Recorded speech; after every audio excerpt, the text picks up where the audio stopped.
Well, hello, ladies and gentlemen. Today, I am going to be talking about the 2023 or 2024 Acura Integra Type S. And there are some good things and some bad things that I'm going to talk about. And I'm not saying that it is the consensus from some people that I'm giving you the things that I like about the Acura Integra Type S, and then I will give you the the consensus that people say that the Acura Integra Type S is a letdown. So let's get on with it.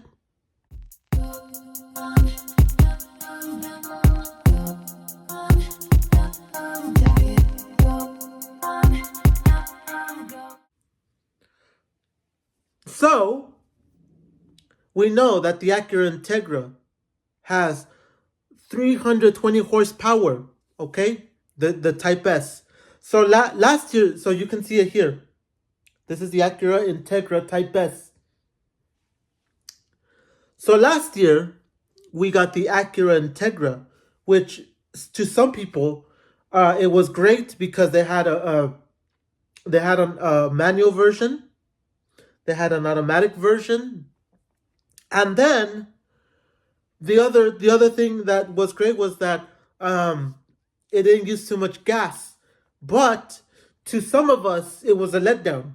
Okay, for me, it was a letdown. That model, okay, the manual version was a letdown, and then, I mean, the manual version was decent. Okay, I'm not going to say it was bad. It was decent. Okay, but the automatic version was a huge letdown because it had a transmission. CVT transmission. So, with that being said, I do have to say that it was underpowered. The Acura Integra last year's model was underpowered. And let me explain why it was underpowered. It was underpowered because that every single time that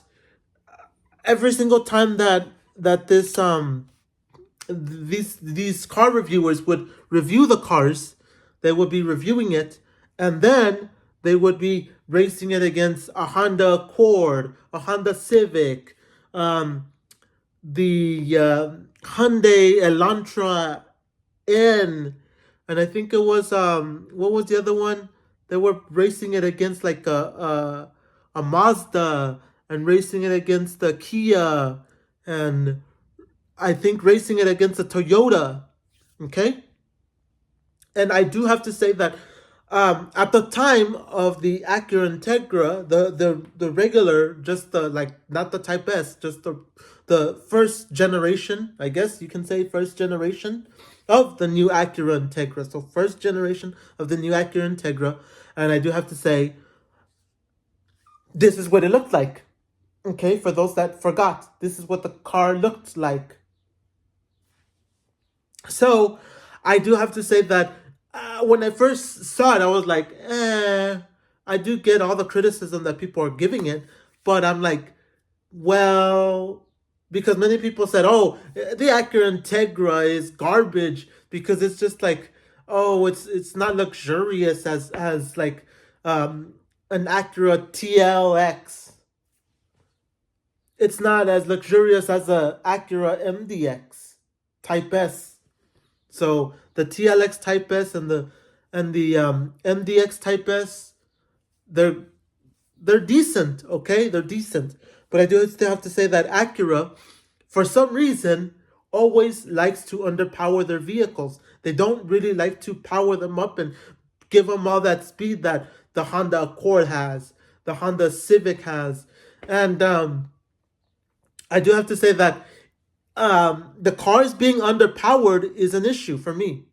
Why? Because you're not making the car more comfortable on the road. This is not a Lexus, okay?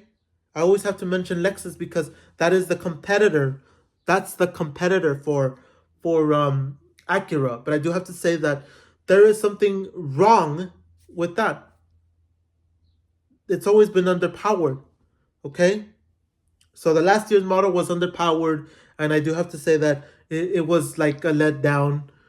And then I just keep saying like, what is the end game for Acura, because they were not really like pushing everything they had into the Integra. They were like skipping out on features. Oh, the trunk, you close it yourself. Um, what else? The telescoping steering wheel. No, it's just a manual. It's not an electric. Probably the seats. They were decent. Like the features in the seats, like power to. I mean, like adjustable electronically. Like maybe it was just the driver's side, and then there was a lot of things that were like wrong with it. So I just said, oh, well, I still like it. I still feel like it's a decent car, and I'll probably get the manual version, or I'll probably get the automatic version. So that's what's great. So long story short, 2023 or whatever the Acura Integra Type S is now, the Acura Integra Type S is a big step in the right direction in some ways, but in other ways, it's still a letdown. And let me explain to you why it's still a letdown for some. So the good thing is that now the new one has 320 horsepower. The styling is a lot more. Look at the styling. The styling is so good. It's the outside, just the styling is pretty good. The styling of the car is decent. It's like aggressive, and then the only letdown for some people is that they got rid of the automatic version. So the people that got the automatic version last year, this year they don't have the automatic version. They're just like, whatever. We'll just screw the automatic version model out, and we'll just have the manual version. So you just have the manual version, like a Honda Accord a Type R, okay, the Type R. So Acura is going in a different direction, though. They're going with manual still in 2023. They're still going manual. And the thing that I'm seeing is that many car manufacturers are going away from manual. They're just going automatic because the newer people, 2023 new drivers and younger generations, they don't have that thing where it's like, I'm gonna drive stick shift. Like most people nowadays, like the people spoken to in the past, they all say, "Oh no, we just have the automatic.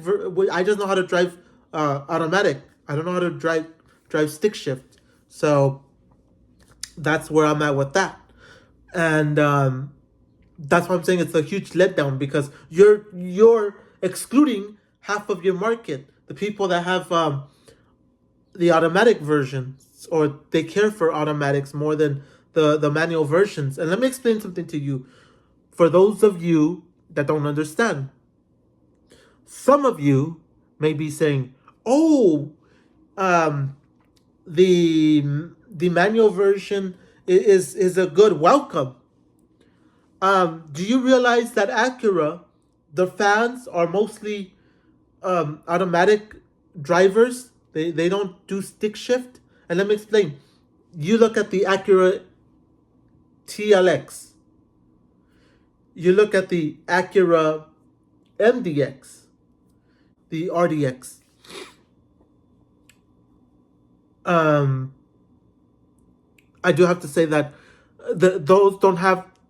They're not stick shift. None of those cars are stick shift. They're all automatic. So you coming out with a car that's stick shift, you're alienating the population, the people that are fans of Acura. You're alienating them and saying, screw you.